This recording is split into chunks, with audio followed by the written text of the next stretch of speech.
안녕하세요. 2023년 9월 16일 토요일입니다. 오늘은 조금 전에 새벽부터 나와가지고 밭관리하고 있어요. 오늘 비 온다는 소식이 있는데요. 그래도 약을 살포했습니다. 농약은 살포하고 6시간만 지나면 문제가 없고요. 그리고 4시간만 지나도 80% 이상, 그리고 2시간만 지나도 50% 이상은 효과가 있다. 단 잎이 말랐을 경우에 효과가 있다, 이런 말씀을 드리고, 오늘 제가 제가 최근에 이렇게 배추나 이런 데 무에 시리즈 연재로 제 텃밭 농사 짓는 것 계속 보여드리면서 하다 보니까 알게 모르게 농약 이야기가 많이 나옵니다. 야, 과연 농약 이렇게 자주 치고 안전한가, 먹을 수 있는가, 이런 걱정이 들잖아요, 그죠? 우리가 사람이 먹는 것은 그냥 약이라 하고, 농작물을 키울 때 쓰는 것을 농약이라고 하는데요, 과연 안전한가, 이런 걱정할 수 있잖아요, 그죠? 자, 다시 한번 설명드리면, 이게 이제 그 시기에 맞춰 가지고 수확 안전 기준이라는 게 있습니다. 그 기준만 다 잘 지켜주시면 문제가 없다. 제가 농협에서 입사해 가지고 89년도부터 지금 35년째 농약, 병해충 상담, 농약 처방도 하고 판매도 하고요, 병해충 상담도 하고 영농 지도도 하고 있는데, 제가 사실 농약이 그만큼 독하고 문제가 되면 저도 사실 제 밭에 안 치겠죠. 하지만은 저는 걱정 안 하고 농약을 칩니다. 차라리 친환경 자재보다도 저는 농약을 더 선호합니다. 친환경 자재보다도. 왜냐하면 농약은 수확 안전 기준이 있다. 친환경 자재는 아시다시피 뒷면에 보시면 수확 안전 기준 없습니다. 도대체 언제까지 쳐야 되는지 모르고, 그래서 저는 안전한 거 사용한다 라는 말씀을 드리고, 오늘 막상 이야기를 했는 길에 아이고, 우리 닭이 꼬꼬대거립니다. 지금 아침 모이를 줬는데도. 농약 이야기 한번 해보겠습니다. 일반인들이 쉽게 접할 수 없는 농약에 대한 궁금증, 과연 농약은 무엇이고, 농약과 관련된 그런 용어들, 좀 지루할 수도 있습니다. 하지만 관심 있으신 분들은 보시고요, 길게 되면요, 설정에 들어가서 영상 보는 속도를 한 1.5배로 좀 빠르게 돌리시면 됩니다. 그럼 제가 농약 이야기 한번 해보도록 하겠습니다. 이제 흔히 농약을 살포하면 요 시기 되면요, 여기에 있는 잎들은 대부분 다 벗겨지는 잎입니다. 요게 이제 그 역할을 충분히 해야지 쏙이 찬다, 알배추가 된다. 그래서 이 부분은 보다시피 이렇게 깨끗해야 된다, 즉 공장이 잘 돌아야 된다. 그런 의미에서 제가 농약을 최근에는 열심히 치고요, 이렇게 쌈을 싸고 이제 결구가 되고 나면요, 저도 농약 거의 안 칩니다. 혹시나 아주 특별한 그런 충이 눈에 보이면 뭐라도 거의 안 친다 라는 말씀을 드리고, 이제 농약에 들어가서요, 자, 과연 농약이란 뭐냐, 일단 제가 농약이 뭔가부터 설명드려보겠습니다. 농약은요, 농작물을 재배하기 위한 농경지에 우리가 토양살충제 뿌려주죠. 토양살충제 뿌려주고, 토양을 소독하면서부터 종자를 소독하고, 그러니까 제가 마늘 설명하면서 30 베노람으로 마늘 송구 소독한 거 봤죠. 종자 소독하고, 또 작물을 재배하는 과정에 각종 병해충을 방지하고, 그리고 또 수확한 농산물을 저장하면서 농산물의 손실을 감소하는 그런 부분까지, 그리고 또 생육을 촉진한다든지, 그리고 억제한다든지, 그리고 뭐 착색을 좋게 한다든지, 이렇게 농작물의 품질을 좋게 하는 그런 부분까지 모든 게 포함되는 것을 농약으로 규정하고 있습니다. 농약으로. 그래서 농약은 이제 사용 목적에 따라 가지고, 이렇게 배추의 무름병이라든지 뭐 녹균병, 아니면 다른데 뭐 탄저병, 이렇게 병을 잡는 것은 살균제라고요. 그리고 이렇게 살충제는 파밤나방이나 아니면 각종 나방류, 진딧물, 응애 뭐 이런 거 잡는 것을 살충제라고 합니다. 즉 사용 목적에 따라서 살균제, 살충제로 분리한다. 즉 풀을 잡을 때, 이런 풀들을 잡을 때 쓰는 것은 제초제라고 하고요. 이런 식으로 목적에 따라서 뭐 생장 조정제 이런 세 가지 여러 가지 구분해서 구분을 하고요. 그리고 가장 관심 있는 거죠, 과연 안전한가. 이제 안전한가와 관련되는 걸 제가 한번 설명드려 볼게요. 농약은 기본적으로 과연 농약은 어떻게 등록이 될까, 어떻게 농약이 시판이 가능할까, 이것은 농약관리법이라는 게 있습니다. 농약관리법으로 이제 농약회사에서 이제 이 농약이 나오기 전에 생기는 각종 데이터가 있겠죠. 우리 사람이 먹는 약도 마찬가지입니다. 약도 그냥 이게 시판되는 게 아니거든요. 세계 보건기구가 이런 다 해서 모든 걸 다 조사하고 하잖아요. 그죠?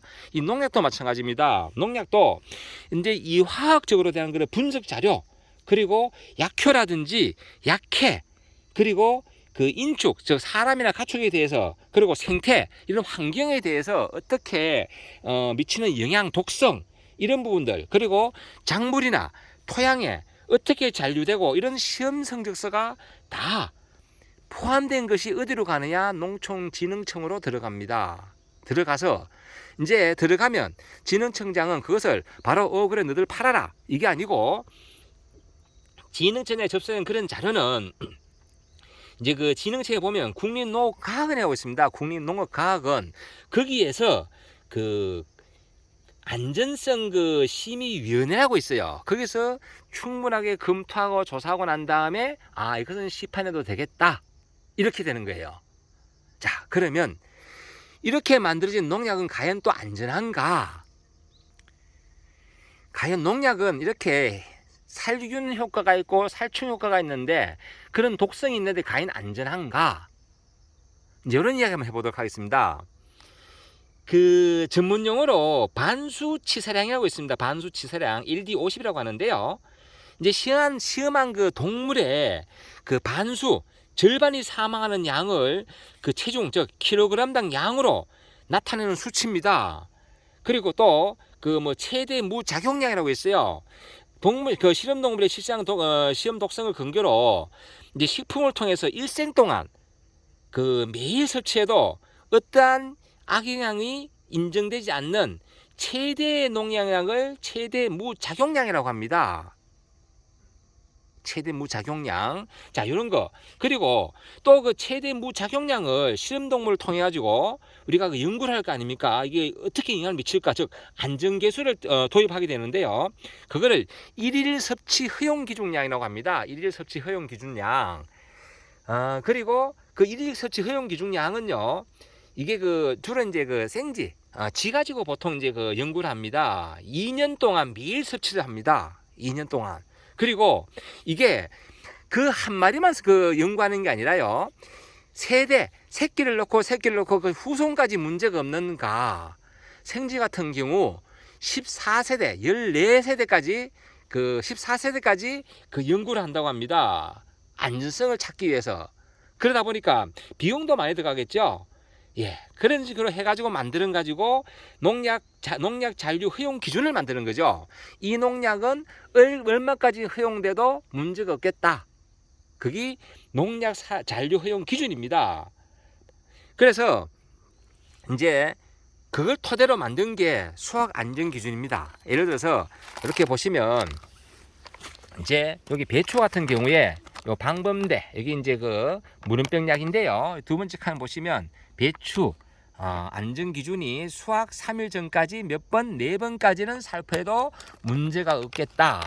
조금 전에 말한 그런 전문적인 용어들이 다 포함된 계산값이 수확 안전 기준에 들어가 있습니다. 그래서 우리는 이 안전 기준만 지키면 사실은 큰 문제가 없는데, 사실 배추 같은 경우 수확 3일 전까지 살포할 일은 크게 없잖아요. 보통 그 김장하기, 저 같은 경우는 한 10월, 11월은 거의 이게 쌈을 다 싸고 나면 약을 거의 안 칩니다. 물론 중간에 속감 올 때는 이제 문제가 되겠죠.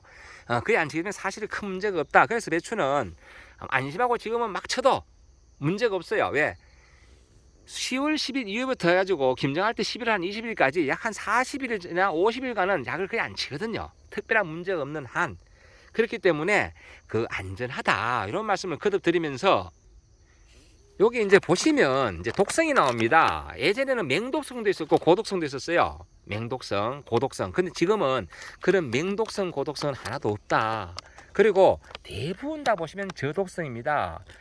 우리가 이제 그 텃밭에 약을 쳤는데 약을 치고 돌아서면 또 벌레가 먹죠. 돌아서면 왜?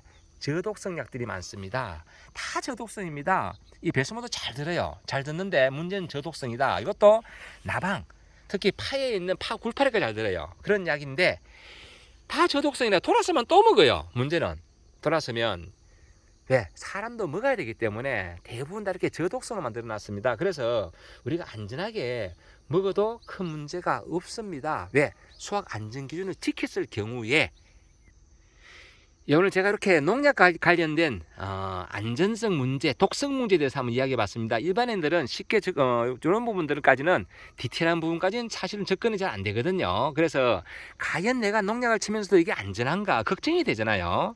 하지만 금방 말씀드렸다시피 농약 치고 돌았으면 또 벌레가 먹잖아요. 그죠? 그 정도로 농약은 저독성이다. 저독성이기 때문에 우선 그때는 잡을 수 있는데 그 이후에 또 생긴다, 벌레들은. 그러니까 믿고 사용하셔도 된다. 얼마 전에 제가 그런 질문이 들었어요. 자기는 친환경 농자재를 구입해서 사용을 하는데 이것은 과연 안전한가? 그건 제 답변을 못 드리겠습니다. 예. 친환경 농자재 가지고 뭐 유기농산물을 만들잖아요. 그죠?